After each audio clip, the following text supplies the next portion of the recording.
খুনি হাসিনা ক্ষমতায় টিকে থাকার জন্য জামাত শিবিরকে নিষিদ্ধ ঘোষণা করছিলেন।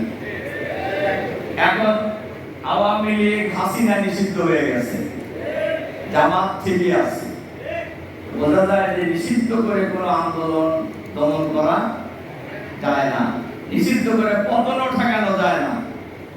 সম্মানিত সুধী মণ্ডলী, ভাই এবং বোনেরা, আমি করণীয় ব্যাপারে কয়েকটি কথা বলতে চাই। ভূমিকা ছাড়া জুলাই বিপ্লবে যারা শহীদ হয়েছেন, আমরা শুরু থেকে কাউকে দলীয় বিবেচনায় বিবেচনা করিনি।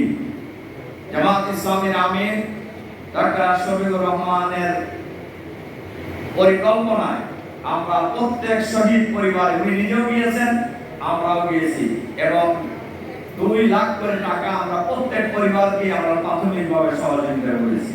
এবং আহত শহীদ পরিবারের পাশে জামাত সবসময় ছিল, আগামী দিনেও থাকবে ইনশাআল্লাহ। আমি করণীয় ব্যাপারে যে কথাটি বলতে চাই,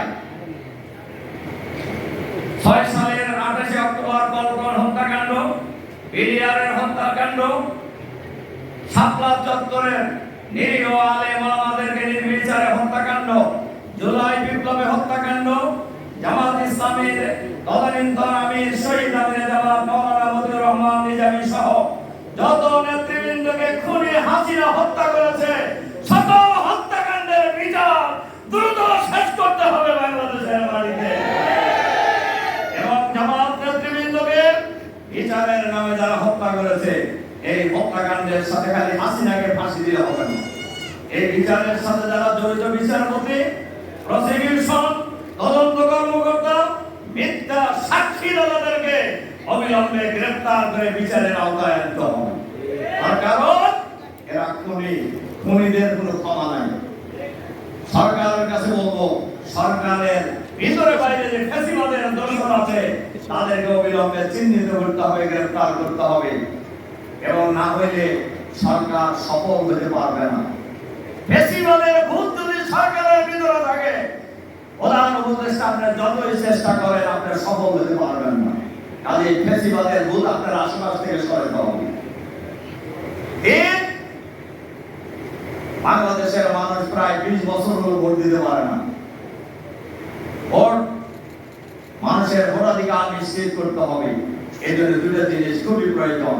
লেভেল প্লেইং ফিল্ড তৈরি করতে হবে, সমাজ জন্য সমান অধিকার নিশ্চিত করতে হবে, আর আইন শৃঙ্খলা পরিস্থিতি উন্নয়ন করতে হবে। আমরা লক্ষ্য করে দেখছি কোন কোন এলাকায় ইতিমধ্যেই কোন কোন সরকারি অফিস কোন কোন দলের অফিসে পরিণত হয়েছে। এইটা সরকারের কাছে আছে, এই খবর সরকারের কাছে নাই তা নয়। খালি এই প্রশাসন দিয়ে নিরপেক্ষ নির্বাচন হওয়া সম্ভব নয়। যেন তেন প্রকারের নির্বাচনের জন্য এই শহীদরা জীবন দেয় নাই, আহতরা আহত হয় নাই। আজকের এই সমাবেশে আমরা সরকারের কাছে আহ্বান জানাবো, মানুষের ভোটাধিকার নিশ্চিত করার জন্য কার্যকর ব্যবস্থা গ্রহণ করুন। আমাদের স্বরাষ্ট্র উপদেষ্টা মহোদয় বারবার বলছেন আমরা নির্বাচনের জন্য প্রস্তুত। কি প্রস্তুত আপনি? আমরা আইন শৃঙ্খলা ঠিক করতে পারেন না, আপনি নির্বাচন করবেন সুস্থ? এই জন্য আমরা সরকারের কাছে আহ্বান জানাবো। আরেকটা আহ্বান জানিয়ে আমার কথা শেষ করতে চাই। জামাত শুরু থেকে বলে এসেছে, শহীদ পরিবারের প্রত্যেক পরিবার থেকে যোগ্যতা অনুযায়ী একজন করে সদস্যকে সরকারি চাকরিতে নিয়োগ করতে হবে। আর আহতদের এই সরকারের দায়িত্ব হলো তাদের পুনর্বাসন করা। যাদের রক্তের বিনিময়ে, যাদের জীবনের বিনিময়ে আমরা নতুন বাংলাদেশ পেয়েছি। ইউনূস সাহেব আপনি প্রধান উপদেষ্টা হয়েছেন, অনেক উপদেষ্টা সাহেবরাই আন্দোলনে কে কি ভূমিকা রাখছেন আমরা জানি, কিন্তু আমরা কিছু বলিনি। আপনারা দায়িত্ব পালন করেন, কিন্তু আপনারা যদি দায়িত্ব পালন না করেন, তাহলে অতীতের স্বৈরাচারীদের যে পরিণতি হয়েছে, আপনাদের পরিণতি একই হবে। কারণ তাদেরকে শহীদ হিসেবে সেই দিক থেকে যারা শাহাদত বরণ করেছেন, আল্লাহ তাআলা যেন তাদের শহীদদের শাহাদতকে বরণ করেন। আবারও আমরা দোয়া করছি আজকের এই সেমিনার থেকে আল্লাহ তাআলা যেন তাদেরকে দোয়া কবুল করেন। আল্লাহুম্মা আমিন। দ্বিতীয় যে কথাটা বলতে চাই সেটি হলো দ্বিতীয় স্বাধীনতা, প্রথম স্বাধীনতা। আমরা দুটা কথা জানি। আমি মনে করি আরেকটি স্বাধীনতার দরকার আছে। স্বাধীনতা হলো মানুষ মানুষের গোলামি করলে সে কোনোদিন স্বাধীন হতে পারে না, সে গোলামের গোলাম হয়ে বাঁচতে পারে, স্বাধীন হয়ে বাঁচতে পারে না। সেই জন্য আগামী দিনে বাংলাদেশকে, বাংলাদেশের জনসাধারণকে সত্যিকার যদি স্বাধীন করতে হয়, মানব রচিত মতবাদকে বাংলাদেশের জমিনে দাফন করে দিয়ে জাতীয় সংসদে কোরআনের আইনকে জারি করতে হবে, তাহলে সত্যিকার স্বাধীন